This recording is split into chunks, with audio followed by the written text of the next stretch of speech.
السلام علیکم ورحمۃ اللہ وبرکاتہ۔ پروگرام راہ ہدایت اور میں ہوں ڈاکٹر کمل کیسر۔ نحمدہ و نصلی علی رسولہ الکریم، اما بعد، فاعوذ باللہ من الشیطان الرجیم، بسم اللہ الرحمن الرحیم۔ رب اشرح لی صدری ویسر لی امری واحلل عقدۃ من لسانی یفقہوا قولی۔ 7واں پارہ شروع کریں گے، سورہ المائدہ آیت نمبر 83۔ وَإِذَا سَمِعُوا مَا أُنزِلَ إِلَى الرَّسُولِ تَرَىٰ أَعْيُنَهُمْ تَفِيضُ مِنَ الدَّمْعِ مِمَّا عَرَفُوا مِنَ الْحَقِّ يَقُولُونَ رَبَّنَا آمَنَّا فَاكْتُبْنَا مَعَ الشَّاهِدِينَ۔ اور جب وہ رسول کی طرف نازل کردہ کلام کو سنتے ہیں تو آپ ان کی آنکھیں آنسوؤں سے بہتی ہوئی دیکھتے ہیں، اس سبب سے کہ انہوں نے حق کو پہچان لیا۔ وہ کہتے ہیں کہ اے ہمارے رب، ہم ایمان لے آئے، پس تو ہم کو بھی ان لوگوں کے ساتھ ہی لکھ دے جو تصدیق کرنے والے ہیں۔ اس پارے کا جو آغاز ہو رہا ہے یہ بہت ہی موٹیویشنل ایک واقعے کے ساتھ ہو رہا ہے، جس میں ہمیں پتہ ہے کہ نجاشی جو کہ حبشہ کا بادشاہ تھا، اور اس نے جب اس کے ساتھیوں نے جعفر بن ابی طالب رضی اللہ عنہ سے قرآن کو سنا تھا، انہوں نے سورہ مریم ان کے سامنے پڑھی تھی، اور اس کے ساتھ انہوں نے رسول اللہ صلی اللہ علیہ وسلم کی جو کوالٹیز تھیں ان کو جانا تھا، تو وہ ایمان لے آئے تھے اور انہوں نے وہاں پہ روئے تھے۔ ان کے لیے یہ ایک موٹیویشنل اور ایک جسے کہتے ہیں بڑا ہی ایسا موقع تھا جس میں ان کو یہ احساس ہوا تھا کہ یہ ہمارے آخری نبی ہیں۔ اور جو حبشہ کا یہ بادشاہ تھا نجاشی، اگرچہ یہ آپ صلی اللہ علیہ وسلم کی خدمت میں حاضر نہیں ہو سکا اور آ کے باقاعدہ وہ مسلمان ہو سکے، لیکن ہمیں احادیث سے یہ پتہ چلتا ہے کہ جب نجاشی فوت ہوا تھا تو رسول اللہ صلی اللہ علیہ وسلم نے مسلمانوں کو ان کی وفات کی خبر بھی دی تھی اور ان کا غائبانہ نماز جنازہ بھی پڑھا تھا۔ یہاں پر جو بات سمجھنے کی ضرورت ہے کہ جب انسان اللہ کا کلام سنتا ہے اور جو اس کو ٹچ کرتا ہے، دل میں جا کر بات لگتی ہے، تو انسان کا دل اگر نرم ہوتا ہے اور اس چیز کے بارے میں غور و فکر کرتا ہے اور اس کو محسوس کرتا ہے اور اللہ کی عظمت کو پہچانتا ہے، تو آنکھوں سے آنسو نکل پڑتے ہیں۔ ذرا اس موقع پہ ہمیں اپنے گھروں میں جا کے یہ دیکھنے کی ضرورت ہے کہ ہمارے آنسو کس چیز کے لیے نکلتے ہیں۔ اکثر اوقات ہم دیکھتے ہیں کہ خواتین بیٹھ کر کوئی ڈرامہ دیکھ رہی ہیں اور ان کو کوئی بڑا ٹریجک سین نظر آ رہا ہے اور وہ ٹیشو پہ ٹیشو اس سے آنکھیں صاف کر رہی ہیں۔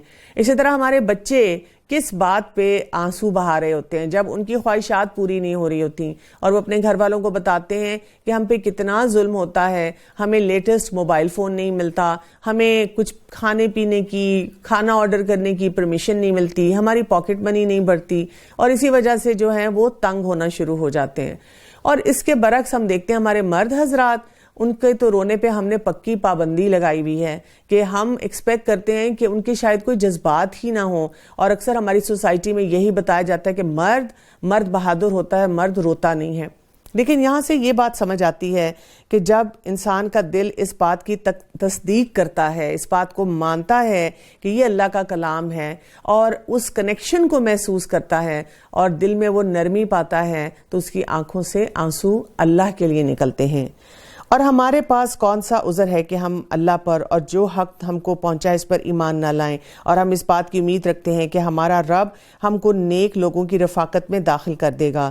اس لیے ان کو اللہ نے ان کے اس قول کی وجہ سے ایسے باغ دیے گا جس کے نیچے نہریں جاری ہوں گی، وہاں وہ ہمیشہ ہمیشہ رہیں گے، اور نیک لوگوں کا یہی بدلہ ہوتا ہے۔ اور جن لوگوں نے کفر کیا اور ہماری آیات کو جھٹلاتے رہے وہ دوزخ والے ہوں گے۔ اے ایمان والو، اللہ نے جو پاکیزہ چیزیں تمہارے لیے حلال کی ہیں ان کو حرام مت کرو اور حد سے آگے مت نکلو، بے شک اللہ حد سے نکلنے والوں کو پسند نہیں کرتا۔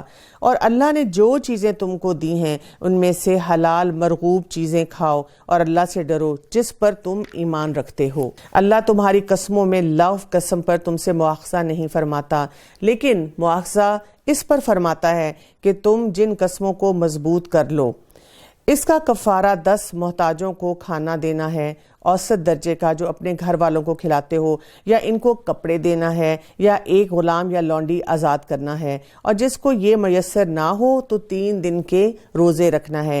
یہ تمہاری قسموں کا کفارہ ہے جس کو تم کھا لو، اور اپنی قسموں کا خیال کیا کرو۔ اسی طرح اللہ تمہارے لیے اپنے احکامات بیان فرماتا ہے تاکہ تم شکر ادا کرو۔ یعنی یہاں پر ہم دیکھتے ہیں کہ اللہ سبحانہ و تعالیٰ ہمیں شکر گزاری کا بتا رہے ہیں، جیسے کہ آ رہا ہے كَذَلِكَ يُبَيِّنُ اللَّهُ لَكُمْ آيَاتِهِ لَعَلَّكُمْ تَشْكُرُونَ، کہ اللہ تعالیٰ کا یہ جو کلام ہمارے سامنے آتا ہے، اللہ تعالیٰ جو ہمیں اپنی نعمتیں بتاتے ہیں، جہاں پر ہماری زندگی کی مشکلات ہیں اور ہمیں اس کا سلوشن بتایا جاتا ہے، یہ اس لیے ہے کہ ہمارے دل میں شکر گزاری آئے. کیونکہ جو لوگ سسٹم کے بغیر چلتے ہیں، اپنی مرضی سے فیصلے کرتے ہیں، ہمارا دل تو یہی چاہتا ہے نا. آج کل سوسائٹی میں ہر شخص کہتا ہے میں اپنی مرضی کے مطابق چلوں، مائی لائف. لیکن اللہ سبحانہ تعالیٰ جب ہمیں بتاتے ہیں کہ یہ تمہاری زندگی ہے، اس زندگی میں تمہارے ساتھ جو جو چیلنجز آ رہے ہیں ان کو اس طریقے سے حل کرو، اور جب آپ کو سلوشن مل جاتا ہے تو انسان کے دل میں شکر گزاری آتی ہے. اس کے بعد سورہ المائدہ میں آیت نمبر 90 میں وہ حکم آیا جو کہ شراب کے بارے میں تھا، ایڈکشنز کے بارے میں تھا، اور ان کو مکمل طور پہ ختم کر دیا گیا. یا ایھا الذین آمنوا انما الخمر والمیسر والانصاب والازلام رجس من عمل الشیطان فاجتنبوہ لعلکم تفلحون. اے ایمان والو، بات یہی ہے کہ شراب اور جوا اور تھان اور پانسے کے تیر یہ سب گندی باتیں اور شیطانی کام ہیں، ان سے بالکل الگ رہو تاکہ تم فلاح یاب ہو جاؤ. شیطان تو یوں چاہتا ہے کہ شراب اور جوئے کے ذریعے سے تمہارے درمیان عداوت اور بغض واقع کر دے اور اللہ کی یاد اور نماز سے تم کو باز رکھے. پس کیا تم باز آنے والے ہو؟ اب یہ جو حکم ہے اس سے ہمیں یہ پتہ چلتا ہے کہ اللہ سبحانہ تعالیٰ نے اب کلی طور پہ مسلمانوں کو بتا دیا کہ اپنے سسٹم سے ہر قسم کی ایڈکشن کو دور کرنا شروع کر دیں.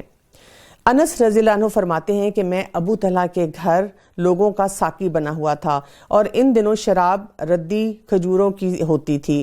میں ابو طلحہ، ابو عبیدہ، ابی بن کعب، ابو ایوب، ابو دجانہ رضی اللہ عنہم اور اپنے چچاؤں اور دوسرے صحابہ کرام کو کھڑا ہو کر شراب پلا رہا تھا، اور میں ان سب سے چھوٹا تھا.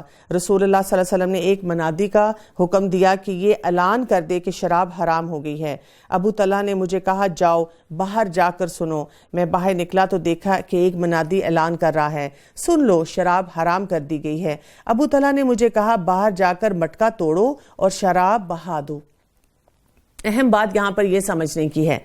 میں باہر نکلا اور سلک کے ایک بٹے کو اٹھا کر مٹکے کے پیندے میں مارا، مٹکا ٹوٹ گیا اور شراب بہہ گئی، اور مدینہ کی گلیوں کوچوں میں شراب بہہ رہی تھی. اس شخص سے یہ خبر سننے کے بعد لوگوں نے نہ اس کی تصدیق کی اور نہ ہی پھر کبھی شراب پی. یعنی یہ نہیں کیا کہ نہیں ہولڈ آن کیا پتہ ریومر ہو، ہم جا کر چیک آؤٹ کرتے ہیں، یا ایسی بات بھی نہیں کی کہ نہیں جو تھوڑی سی پڑی ہوئی ہے اس کو ختم کر لیں گے پھر آہستہ آہستہ اس کے بارے میں فیصلہ کریں گے. یعنی ایسے ڈائنامک طریقے سے انہوں نے اس بات پہ کام کیا کہ جب اللہ کی طرف سے حکم آ گیا تو جو بھی ہماری چاہتے ہیں، خواہشات ہیں، ہم ان کو پیچھے چھوڑ دیں. آپ صلی اللہ علیہ وسلم سے پوچھا گیا کیا شراب بطور دوا استعمال ہو سکتی ہے؟ اس کے جواب میں رسول اللہ صلی اللہ علیہ وسلم نے فرمایا شراب تو خود بیماری ہے، یہ کیا شفا دے گی؟ رسول اللہ صلی اللہ علیہ وسلم نے فرمایا جس چیز کی کثیر مقدار حرام ہو اس کی قلیل مقدار بھی حرام ہوتی ہے. رسول اللہ صلی اللہ علیہ وسلم نے فرمایا میری امت میں ایسے لوگ پیدا ہوں گے جو زنا، ریشم، شراب اور آلات موسیقی کو کوئی دوسرے نام رکھ کر انہیں جائز قرار دے دیں گے. یعنی آپ دیکھیں آج کل ہم سوسائٹی میں یہی دیکھتے ہیں کہ زنا کو یا فرینڈ شپس یا ویسے اٹریکشن یا مائی فرینڈز کہہ کے بات کی جاتی ہے. اسی طرح سے جو پہننا اوڑھنا ہوتا ہے اس کو بھی ہم نے جو ہے لیٹسٹ ٹرینڈز کا نام دے دیا ہے. شراب کو ہم نے سوشل ڈرنکنگ کہنا شروع کر دیا ہے، اور باقی بہت سی چیزوں کو ہم آرٹ اینڈ کلچر کے نام پہ جیسے چاہتے ہیں فروغ دیتے چلے جاتے ہیں. انس رضی اللہ عنہ فرماتے ہیں کہ آپ صلی اللہ علیہ وسلم نے شراب کے سلسلے میں 10 لوگوں پر لعنت فرمائی ہے. شراب نچوڑنے والا، نچڑوانے والا، لینے والا، اٹھانے والا، جس کے لیے لی جائے، پلانے والا، بیچنے والا، اس کی قیمت کھانے والا، خریدنے والا، جس کے لیے خریدی جائے. یعنی آج کے دور میں اگر آپ لوگوں سے بات کریں تو وہ کہتے ہیں کہ اگر ہم نے اپنے اس پورے خطے کو اس لعنت سے دور کرنا ہے تو اس کے لیے ہمیں کیا کام کرنا پڑے گا؟ ہمیں تمام سٹیک ہولڈرز کو انوالو کرنا پڑے گا. ہمیں ان تمام لوگوں کو یہ ایجوکیشن دینی پڑے گی کہ آپ جو حصہ ڈال رہے ہیں اس کی وجہ سے کتنی خرابی ہے. اور ہمارے پیارے نبی صلی اللہ علیہ وسلم نے اس چیز کی وضاحت اس حدیث میں کر دی. ابو ہریرہ رضی اللہ عنہ سے روایت ہے کہ اللہ کے رسول صلی اللہ علیہ وسلم نے فرمایا معراج کی رات بیت المقدس میں میرے سامنے 2 پیالے پیش کیے گئے، ایک میں دودھ تھا اور دوسرے میں شراب. میں نے دودھ والا پیالہ نوش کیا. جبرائیل علیہ السلام نے یہ دیکھ کر کہا اللہ کا شکر ہے جس نے آپ کو فطرت کی ہدایت دی. اگر آپ شراب والا پیالہ پکڑتے تو آپ کی امت گمراہ ہو جاتی. لیکن اب ہم اس امت کا کیا کریں کہ جو اس قرآن کو پڑھتی بھی ہے اور اس کے بارے میں اپنے آپ کو کہتی بھی ہے کہ ہم اپنے پیارے نبی کی امت ہیں، لیکن بہت سے حرام کاموں کو اپنی زندگی میں لے کر چلتی ہے. تو یہ جو رمضان ہمیں اس دفعہ ملا ہے، اس میں ہمیں عہد کرنا چاہیے کہ ہم اپنی زندگی سے کچھ نہ کچھ ایسا کام جو ہے اس کو دور کریں گے جو ہمارے لیے ایک نشے کی طرح ہو چکا ہے اور ہمیں پتہ ہے کہ قرآن و سنت کے مطابق وہ درست نہیں ہے. انس رضی اللہ عنہ سے روایت ہے کہ اللہ کے رسول صلی اللہ علیہ وسلم نے فرمایا قیامت کی نشانیوں میں سے ہے کہ جہالت پھیل جائے گی، علم کم ہو جائے گا، زنا عام ہو جائے گا، شراب پی جائے گی، آدمی کم ہو جائیں گے اور عورتیں زیادہ ہو جائیں گی، حتیٰ کہ 50 عورتوں کا ایک ہی نگران ہوگا. یعنی آپ دیکھیں کہ اس سے ہمیں یہ بھی سمجھ آتی ہے کہ اس دور میں لوگ جو قرآن اور حدیث میں ہمیں پتہ چلتا ہے جب ان کی نوعیت کو بدل دیتے ہیں اور جب مسائل کو صحیح طرح سے ایڈریس نہیں کرتے ہیں تو اس کی وجہ سے بھی ہم کیسے اللہ کے احکامات سے دور ہوتے چلے جاتے ہیں. سورہ المائدہ آیت نمبر 92 وَأَطِيعُوا اللَّهَ وَأَطِيعُوا الرَّسُولَ وَاحْذَرُوا فَإِن تَوَلَّيْتُمْ فَاعْلَمُوا أَنَّمَا عَلَى رَسُولِنَا الْبَلَاغُ الْمُبِينُ. اور تم اللہ کی اطاعت کرتے رہو اور رسول کی اطاعت کرتے رہو اور احتیاط رکھو. اگر اعراض کرو تو یہ جان لو کہ ہمارے رسول کے ذمہ صرف صاف صاف پہنچا دینا ہے.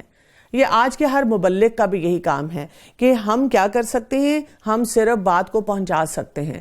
ایک ایکسپرٹ سے میں بات کری تھی کہ جب بچے چھوٹے ہوتے ہیں تب تو والدین ان کو ڈسپلن بھی کرتے ہیں، ان کو روکتے بھی ہیں، ان کو کبھی آنکھیں بھی دکھا دیتے ہیں، ان کو بہت سے طریقوں سے بات سمجھاتے ہیں اور ان سے کرواتے ہیں. لیکن جب ایک بچہ جوان ہونا شروع ہو جاتا ہے والدین اس وقت بھی محسوس کرتے ہیں کہ ہماری بہت سی ذمہ داریاں ہیں، کیونکہ اکثر اوقات اسی وقت بچے نماز پڑھنا چھوڑ دیتے ہیں یا اس کے بارے میں کیجول ہو جاتے ہیں. اسی طرح بہت سے ایسے کام کرتے ہیں جو کہ درست نہیں ہوتے. تو تب کیا کیا جائے اور والدین کا اس وقت کیا رول ہے؟ تو وہ کہتے ہیں کہ والدین جو ہیں ایک تو ان کے لیے دعا کریں. دوسری بات یہ ہے کہ والدین اس وقت جب ان کو لگے کہ ان کے بچے کسی قسم کے کرائسس کی طرف جا رہے ہیں تو تب ان کو ایک نصیحت کر سکتے ہیں، کیونکہ اب بچے انڈیپینڈنٹ ہیں اور وہ بہت سے فیصلے خود کرنا چاہیں گے. ایسے لوگوں پر جو کہ ایمان رکھتے ہیں اور نیک کام کرتے ہیں اس چیز میں کوئی گناہ نہیں جس کو انہوں نے کھایا پیا، جبکہ وہ لوگ تقوی رکھتے ہیں اور ایمان رکھتے ہیں اور نیک کام کرتے ہوں اور پھر پرہیزگار بھی ہوں، اور ایمان رکھتے ہیں پھر پرہیزگار کرتے ہیں خوب نیک عمل کرتے ہیں. اللہ ایسے نیکوکاروں سے محبت رکھتا ہے. یہ جو شراب کے احکامات آئے اور پھر اکثر اوقات ایسے ہوتا ہے کہ جب یہ احکامات آتے ہیں تو لوگ کہتے ہیں جن کے پاسٹ میں بہت کچھ ایسا ہو چکا تو وہ کیا کریں. تو یہاں ان کے لیے بتا دیا گیا کہ ثم اتقوا وآمنوا ثم اتقوا واحسنوا. بڑا امپورٹنٹ فارمولا ہے یہاں پر، یعنی تقوی کے ساتھ ایمان بڑھتا ہے اور پھر جب انسان مزید تقوی پہ کام کرنا شروع کرتا ہے تو اس کے رویے میں ایسا نکھار آتا ہے کہ وہ بہت خوبصورت طریقے سے تمام معاملات کو لے کے چلتا ہے. اور اسی لیے یہاں پہ یہ بھی کہہ دیا گیا واللہ یحب المحسنین، کہ اللہ سبحانہ وتعالیٰ محبت رکھتا ہے ایسے محسن لوگوں سے، یعنی جو خوبصورت معاملات جو ہیں اپنے لے کر چلتے ہیں. اے ایمان والو، اللہ قدرے شکار سے تمہارا امتحان کرے گا جب تک تمہارے ہاتھ اور تمہارے نیزے پہنچ سکیں گے، تاکہ اللہ معلوم کر لے کہ کون شخص ان سے بن دیکھے ڈرتا ہے. سو جو شخص اس کے بعد حد سے نکلے گا تو اس کے لیے دردناک عذاب ہے. اے ایمان والو، جب تم احرام کی حالت میں ہو تو شکار نہ مارو، اور جو شخص تم میں سے جان بوجھ کر شکار مارے گا تو اس پر فدیہ واجب ہوگا، جو کہ اس جانور کے برابر ہوگا جس کو اس نے مارا ہے، جس کا فیصلہ تم میں سے 2 عادل شخص کر دیں. خواہ وہ فدیہ خاص چوپایوں میں سے ہو جو نیاز کے طور پر کعبے تک پہنچایا جائے، اور خواہ کفارہ مساکین کو دے دیا جائے، اور خواہ اس کے برابر روزے رکھ لیے جائیں تاکہ اپنے کام کی سزا چکھے. اللہ نے گزشتہ کو معاف کر دیا، اور جو شخص پھر ایسی ہی حرکت کرے گا تو اللہ انتقام لے گا، اور اللہ زبردست ہے انتقام لینے والا. یہاں پہ نا بہت سی باتوں میں اصلاح کی جا رہی ہے، اور اصلاح کے ساتھ بار بار اشارہ دیا جا رہا ہے جو پہلے ہو گیا اس کو چھوڑ دو. کتنے لوگ کیا کرتے ہیں کہ اگر پہلے نمازیں اچھی نہیں تھی تو یہ نہیں کرتے کہ اگلی نمازوں کی کوالٹی کو بہتر کرے، وہ بار بار کہتے ہیں میری تو پہلی نمازیں اچھی نہیں تھی. یا یہ کہ اگر پہلے انہوں نے کسی کا دل دکھایا تھا تو اب کرنٹ ٹائم میں اس سے معافی مانگ لیں، اس کے ساتھ تعلقات بہتر کر لیں. اگر وہ شخص اس دنیا میں نہیں ہے تو پھر اس کی طرف سے صدقہ دیں، اس کے باقی رشتہ داروں سے اچھا سلوک کریں. نہیں، ہم پھر بھی اسی پاسٹ میں رہتے ہیں اور پاسٹ میں رہ کر ہم یہی دکھ مناتے رہتے ہیں کہ میں نے یہ کیوں نہیں کیا اور وہ کیوں نہیں کیا. تو ہمارا دین ہمیں بہت پروگریسو تھنکر بناتا ہے. آگے بڑھیں، آگے بڑھ کے جو اب کرنے والے کام ہیں وہ کریں. تمہارے لیے دریا کا شکار پکڑنا اور اس کا کھانا حلال کیا گیا ہے، اور تمہارے فائدے کے لیے اور مسافروں کے لیے، اور خشکی کا شکار پکڑنا تمہارے لیے حرام کیا گیا ہے جب تک تم حالت احرام میں رہو.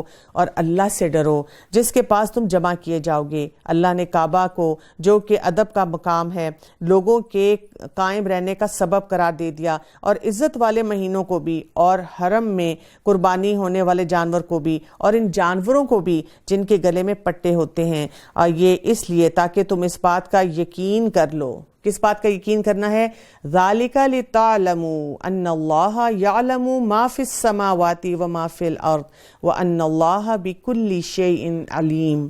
یہ جان لو اور یقین کر لو کہ بے شک اللہ آسمان و زمین کے اندر کی تمام چیزوں کا علم رکھتا ہے، اور بے شک اللہ سب چیزوں کو خوب جانتا ہے. اللہ سبحانہ تعالیٰ یہاں اپنے علم کا ذکر کر رہے ہیں، کیونکہ جب ہمیں کسی کے علم کی حقیقت کا پتہ چلتا ہے تو ہم بہت امپریس ہوتے ہیں نا. ایک انسان کے ساتھ ہم بیٹھے ہوئے ہیں اور ہمیں نہیں پتا کہ اس کی کیا ڈگری ہے، اس نے کیا کچھ کیا ہوا ہے. ہم ادھر ادھر بھی دیکھ سکتے ہیں، ہلکی پھلکی بات کر سکتے ہیں. اب ہمیں پتا چلتا ہے کہ یہ جو ہمارے ساتھ بیٹھا ہوا ہے اس کے نام کے ساتھ تو ڈاکٹر آتا ہے، یا یہ فلاں سٹیٹس پہ ہے، یا یہ کہ یہ تو ایسے ایسے کام کرتا ہے، ایسے ایسے اس کو میڈل ملے ہوئے ہیں. تو پھر آپ دیکھیں کہ ہماری سوچ کیسے بدلنی شروع ہوتی ہے اور ہم کیسے اس سے مشورے بھی لینا شروع کر دیتے ہیں. لیکن جب ہمیں اپنے رب کی علم کی وسعت کا اندازہ ہوگا تو پھر ہی ہمیں سمجھ آئے گی کہ ہم نے کیسے اپنے آپ کو جھکانا ہے. تم یقین جانو کہ اللہ سخت سزا دینے والا ہے، اور اللہ بڑی مغفرت اور بڑی رحمت والا ہے. رسول کے ذمے تو صرف پہنچانا ہے، اور اللہ سب جانتا ہے جو کچھ تم ظاہر کرتے ہو اور جو کچھ پوشیدہ رکھتے ہو. آپ فرما دیجئے قُلْ لَا يَسْتَوِي الْخَبِيثُ وَالطَّيِّبُ وَلَوْ أَعْجَبَكَ كَثْرَةُ الْخَبِيثِ فَاتَّقُوا اللَّهَ يَا أُولِي الْأَلْبَابِ لَعَلَّكُمْ تُفْلِحُونَ. آپ فرما دیجئے کہ ناپاک اور پاک برابر نہیں ہوگی، گو کہ آپ کو ناپاک کی کثرت بھلی لگے. اللہ سے ڈرتے رہو، اللہ کا تقوی اختیار کرو اے عقل مندو، تاکہ تم کامیاب ہو جاؤ. یعنی ایکسیس آف ایوری تھنگ، یا یہ کہ میجورٹی از اتھارٹی، یا اس قسم کی جو ہم باتیں کرتے ہیں ان کو یہاں پر انڈرسٹینڈ کرنے کے لیے ہمیں بتایا گیا ہے کہ کئی دفعہ ہمارے ارد گرد لوگ بہت سی کام کر رہے ہوتے ہیں، یا بہت سی کثرت میں وہ چیزیں موجود ہوتی ہیں، لیکن جسٹ بیکاز کسی انسان کے پاس وہ کوئی چیز کثرت میں موجود ہے، اس کا یہ مطلب نہیں ہے کہ وہ درست ہو گئی ہے. ابو ہریرہ رضی اللہ عنہ سے فرماتے ہیں کہ نبی کریم صلی اللہ علیہ وسلم نے فرمایا، اے لوگو، اللہ پاک ہے اور وہ صرف پاک چیز قبول کرتا ہے. اللہ تعالیٰ نے مومنوں کو بھی اسی بات کا حکم دیا ہے جس کا اس نے رسولوں کو دیا ہے.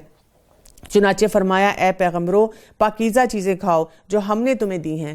پھر رسول اللہ صلی اللہ علیہ وسلم نے ایک ایسے شخص کا ذکر کیا جو لمبا سفر کر کے آیا ہو، اس کے بال بکھرے اور خاک آلود ہوں، اور اپنے ہاتھ آسمان کی طرف پھیلاتا ہے اور کہتا ہے، اے میرے پروردگار، اے میرے پروردگار، جبکہ اس کا کھانا حرام اور پینا حرام کا، لباس حرام کا، اور جس غذا سے اس کے جسم نے پرورش پائی وہ بھی حرام کی ہے، تو پھر اس کی دعا کیسے قبول ہوگی؟ تو یہ بات ہے کہ کئی دفعہ ہم بہت سے ایسے چیزوں میں انڈلج اس لیے ہوتے ہیں، سب کر رہے ہیں، سب کے پاس ہے، یا یہ کہ because everyone is doing it. کئی دفعہ لوگ آپ کو بھی یہ بات کہتے ہیں کہ آپ اپنے آپ کو اتنا نیک بنانے کی کوشش کر رہے ہیں، تو یہ جو اتنے اچھے اچھے لوگ نظر آ رہے ہیں جو یہ پرٹیکولر کام نہیں کر رہے، تو کیا یہ سارے خراب ہیں؟ بات صرف اتنی سی ہے کہ ہم کسی اور کے کیے کے لیے تو کچھ بھی نہیں کہہ سکتے. اس کا معاملہ اللہ کے ساتھ ہے. ہو سکتا ہے اس کا دل میں بہت نیکی ہو، کچھ نیکیاں وہ چھپ چھپ کے کرتا ہو، اس کا نیت ہو، خلاص ہو، اس کے اپنے چیلنجز ہو. مجھے صرف اپنے پر نظر ڈالنی ہے اور مجھے یہ دیکھنا ہے کہ میرا رب مجھ سے کیا چاہتا ہے، اور مجھے کسی بھی ایسی چیز کا پریشر نہیں لینا just because everyone is doing it. Majority کر رہی ہے تو وہ میرے لیے کوئی کرائیٹیرین نہیں بنتا. دنیا میں رہتے ہوئے بھی آپ دیکھیں آج کل کا وہ دور ہے جس میں ہم برانڈڈ ہونا پسند کرتے ہیں. ہم چاہتے ہیں کہ ہم ایسا ایکسکلوسیو برانڈ ہو، چاہے وہ گھر کا ڈیزائن ہے، لباس ہے، ڈگری ہے، نام ہے. کسی ایریا میں بھی دیکھ لیں، ہم کہتے ہیں کہ بس کسی نے یہ چیز نہ حاصل کی ہوئی ہو وہ ہمیں ملنی چاہیے. لیکن جب دین کا معاملہ آتا ہے تو ہم ادھر ادھر نظریں دوڑاتے ہیں اور کہتے ہیں اس نے کر لیا، وہ کر رہا ہے، سارے ہی کریں گے تو پھر میں نے کرنا شروع کرنا ہے. یا غلط کام کے معاملے میں بھی غلط فیصلہ اسی لیے کرتے ہیں because everyone is doing it. اے ایمان والو، ایسی باتیں مت پوچھو کہ اگر وہ تم پر ظاہر کر دی جائیں تو تمہیں ناگوار ہوں، اور اگر تم نزول قرآن کے زمانے میں ان باتوں کی بابت پوچھو گے تو تم پر ظاہر کر دی جائیں گی. سوالات گزشتہ اللہ نے معاف کر دیے، اور اللہ بڑی مغفرت والا، بڑے حلم والا ہے. ایسی باتیں تم سے پہلے اور لوگوں نے بھی پوچھی تھی، پھر وہ ان باتوں کے منکر ہو گئے تھے. یعنی ہمارے پاس ایک بہت سیدھا سا سمپل سا فارمولا ہوتا ہے کہ جو ہمیں پتہ چلتا ہے اللہ کے احکامات میں سے اس کو ہم آسانی سے ادا کرتے چلے جائیں. سوال ہم وہاں پوچھیں جہاں ہمیں اس کو اپلائی کرنے میں، اس کو عمل میں لانے میں جو ہے کوئی مشکل ہو رہی ہو. اللہ نے نہ بحیرہ کو جاز قرار دیا، نہ صائبہ کو، نہ وسیلہ کو، اور نہ حام کو. لیکن جو لوگ کافر ہیں وہ اللہ پر جھوٹ لگاتے ہیں، اور اکثر کافر عقل نہیں رکھتے. اور جب ان سے کہا جاتا ہے کہ اللہ نے جو احکام نازل فرمائے ہیں ان کی طرف اور رسول کی طرف رجوع کرو، تو وہ کہتے ہیں کہ ہمیں وہی کافی ہے جس پر ہم نے اپنے بڑوں کو دیکھا، اگرچہ ان کے بڑے نہ کچھ سمجھ بوجھ رکھتے ہیں اور نہ ہدایت یافتہ ہیں. اے ایمان والو، اپنی فکر کرو. یا ایھا الذین آمنوا علیکم انفسکم، اپنی فکر کرو. اس کا کیا مطلب ہے؟ آج کا یوتھ کوئی سنے تو وہ کہ یہی تو ہم کہہ رہے ہیں، میری اپنی بس فکر ہونی چاہیے. ہمیں کیا ضرورت ہے سوسائٹی میں نکل کر لوگوں کو جا کر روکنے کی، ٹوکنے کی. امی آپ پتہ نہیں کیا کرتی ہیں، جس کے ساتھ بیٹھتی ہیں اس کو نمازوں کے بارے میں بتانا شروع کر دیتی ہیں، اس کو بتاتی ہیں یہ چھوڑ دو، یہ کام کرنا شروع کرو. بھئی کیوں ہم ہر ایک کے معاملے میں پڑیں، کیوں الجھیں؟ کیا اس کا یہ مطلب ہے؟ نہیں، یہاں پر یہ بات نہیں کی جا رہی. اگر ہم کانٹیکسٹ میں دیکھیں کہ جب ہم کوئی بھی بات کسی کو پہنچاتے ہیں، بتاتے ہیں، سمجھاتے ہیں، تو اس کے بعد الٹیمیٹلی ہم اپنے پر ہی آ جاتے ہیں. ہم نے یہ نہیں کرنا کہ اتنا زیادہ آگے بڑھ بڑھ کر لوگوں کو سکھائیں کہ خود ہی غلط کاموں میں پڑ جائیں، یا یہ کہ ان کی اتنی فکر کریں کہ اپنے آپ کو بھول جائیں. تو یہاں پر وہی میسج دیا جا رہا ہے کہ جو ہماری رسپانسبلٹی امر بالمعروف اور نہی عن المنکر کی اور دین کے احکامات لوگوں تک پہنچانے کی ہے، وہ تو قائم ہے، وہ تو ہم نے کرنی ہے. بس بات یہ ہے کہ ہم ہر معاملے میں یہ دیکھیں کہ یہ نہ ہو کہ میں بڑی بڑی باتیں کر رہا ہوں، لوگوں کو سمجھا رہا ہوں، خود نہ کر رہا ہوں. تو مجھے اپنے اوپر بھی بڑی اسٹرکٹ قسم کی نظر رکھنی ہے. تو اے ایمان والو، اپنی فکر کرو. جب تم راہ راست پر چل رہے ہو تو جو شخص گمراہ رہے اس سے تمہارا کوئی نقصان نہیں. اللہ ہی کے پاس تم سب کو جانا ہے، پھر وہ تم کو بتلا دے گا جو کچھ تم سب کرتے ہو. اے ایمان والو، اگر تم میں سے کسی کو موت آ جائے تو وصیت کے وقت اپنے میں سے 2 صاحب عدل گواہ بنا لے، اور اگر تم حالت سفر میں ہو اور تمہیں موت آ لے تو 2 غیر مسلمانوں کو بھی گواہ بنا سکتے ہو. اگر تمہیں کچھ شک پڑ جائے تو ان دونوں کو نماز کے بعد مسجد میں روک لو. پھر وہ اللہ کی قسم اٹھا کر کہیں گے کہ ہم شہادت کو بیچنے والے نہیں، خواہ ہمارا کوئی رشتہ دار ہی کیوں نہ ہو، اور یہ بھی کہ ہم اللہ کی گواہی کو نہیں چھپائیں گے، اور اگر ایسا کریں تو ہم مجرم ہیں. پھر اگر یہ پتہ چل جائے کہ یہ دونوں گناہ میں ملوث ہو کر حق بات کو دبا گئے تو ان کی جگہ 2 اور گواہ کھڑے ہوں جو پہلے دونوں گواہوں سے اہل تر ہوں اور ان لوگوں کی طرف سے ہوں جس کی حق تلفی ہوئی ہے. وہ اللہ کی قسم اٹھا کر کہیں کہ ہماری شہادت ان پہلے گواہوں کی شہادت سے زیادہ سچی ہے، اور ہم نے کوئی زیادتی نہیں کی. اگر ہم نے ایسا کیا تو بلا شبہ ہم ظالم ہیں. اس طریقے سے زیادہ توقع کی جا سکتی ہے کہ لوگ ٹھیک شہادت دیا کریں، یا اس بات سے ڈر جائیں کہ کہیں ان کی قسموں کے بعد دوسری قسموں سے ان کی تردید نہ کی جائے. اور اللہ سے ڈرتے رہو اور اس کے احکام دھیان سے سنو، اور اللہ نافرمان لوگوں کو راہ نہیں دکھاتا. اللہ جس روز تمام پیغمبروں کو جمع کرے گا اور پھر ارشاد فرمائے گا کہ تم کو کیا جواب ملا تھا، وہ عرض کریں گے کہ ہمیں کچھ خبر نہیں. قالوا لا علم لنا انک انت علام الغیوب، کہ ہمیں کچھ خبر نہیں، بے شک تو ہی پوشیدہ باتوں کو پورا جاننے والا ہے. جبکہ اللہ ارشاد فرمائے گا کہ اے عیسیٰ ابن مریم، میرا انعام یاد کرو جو تم پر اور تمہاری والدہ پر ہوا ہے، جب میں نے تم کو روح القدس سے تائید کی. تم لوگوں سے کلام کرتے تھے، گود میں بھی اور بڑی عمر میں بھی، اور جبکہ میں نے تم کو کتاب اور حکمت کی باتیں اور تورات اور انجیل کی تعلیم دی، اور جبکہ تم میرے حکم سے گارے سے ایک شکل بناتے تھے جیسے پرندے کی شکل ہوتی ہے، پھر تم اس کے اندر پھونک مار دیتے تھے جس سے وہ پرندہ بن جاتا تھا، پھر میرے حکم سے تم اچھا کر دیتے تھے مادہ ذات اندھے کو اور کوڑی کو میرے حکم سے، اور جبکہ تم مردے کو اٹھا کر کھڑا کر لیتے تھے میرے حکم سے، اور جبکہ میں نے بنی اسرائیل کو تم سے باز رکھا جب تم ان کے پاس دلیلیں لے کر آئے تھے۔ فقال الذین کفروا منہم ان ھذا الا سحر مبین، اور ان میں سے جو کافر تھے انہوں نے کہا کہ یہ کھلا جادو کے سوا اور کچھ نہیں ہے۔ یعنی اللہ سبحانہ وتعالیٰ بہت کلیئرٹی سے بتا رہے ہیں کہ عیسیٰ علیہ السلام نے ہر جگہ جو بھی معجزہ دکھایا وہ اللہ کی اذن سے تھا، لیکن جو کفر کرنے والے ہیں وہ کیا کہہ دیتے ہیں، وہ بھی اس کی شکل بدل کے کوئی اور بات اس کے ساتھ منسوب کر دیتے ہیں۔ اور جبکہ میں نے حواریوں کو حکم دیا کہ تم مجھ پر اور میرے رسول پر ایمان لاؤ، انہوں نے کہا ہم ایمان لائے اور آپ گواہ رہیے کہ ہم پورے فرما بردار ہیں۔ وہ وقت یاد کے قابل ہے جبکہ حواریوں نے عرض کیا کہ ہم پر آسمان سے ایک خوان نازل فرما دے۔ یہاں پر اب وہ واقعہ آ رہا ہے جس کے نام پر یہ سورت ہے، المائدہ۔ تو انہوں نے کیا اس وقت درخواست کی تھی کہ ہمارے لیے آسمان سے ایک خوان نازل فرما دے۔ آپ نے فرمایا اللہ سے ڈرو اگر تم ایماندار ہو۔ وہ بولے کہ ہم یہ چاہتے ہیں کہ اس میں سے کھائیں اور ہمارے دلوں کو پورا اطمینان ہو جائے اور ہمارا یہ یقین اور بڑھ جائے کہ آپ نے ہم سے سچ بولا ہے اور ہم گواہی دینے والوں میں سے ہو جائیں۔ یہاں پہ ہم تھوڑا سا اگر ڈفرنس دیکھ لیں کہ بنی اسرائیل کو بھی اللہ سبحانہ تعالیٰ نے آسمان سے ایک خوان بھیجا تھا، ان کے لیے من و سلوا آتا تھا، لیکن وہاں پہ انہوں نے کہا ہم بور ہو گئے ہیں، ہم یہ نہیں چاہتے، ہم یہ چاہتے ہیں، یعنی ان کا ایک ایٹیٹیوڈ ڈیفرنٹ تھا۔ لیکن ان لوگوں نے کیا بات کی تھی کہ ہمارے دلوں کو اطمینان ہو جائے۔ یہ وہی بات ہے جو کہ ہم ابراہیم علیہ السلام کے واقعے میں بھی دیکھتے ہیں کہ انہوں نے کہا تھا کہ میں اپنے دل کے اطمینان کے لیے چاہتا ہوں کہ مرنے کے بعد انسان کیسے زندہ ہوگا مجھے پتا چلے۔ تو اس سے یہ بھی ہمیں کلیئرٹی ملتی ہے کہ کئی دفعہ ہمیں اپنے رب پہ یقین ہوتا ہے اور ہمیں پتا ہوتا ہے کہ اللہ کا حکم ہے، یہ رسول اللہ صلی اللہ علیہ وسلم نے ہمیں واضح طور پہ احادیث میں بتایا ہے، لیکن اطمینان کے لیے کئی دفعہ ہم بھی اللہ سے دعا کرتے ہیں میرے رب میرے سامنے کوئی ایسا انڈیکیشن آ جائے کہ میرے دل کو یہ اطمینان ہو جائے کہ جو بھی یہ معاملہ ہے یہ بہترین ہے۔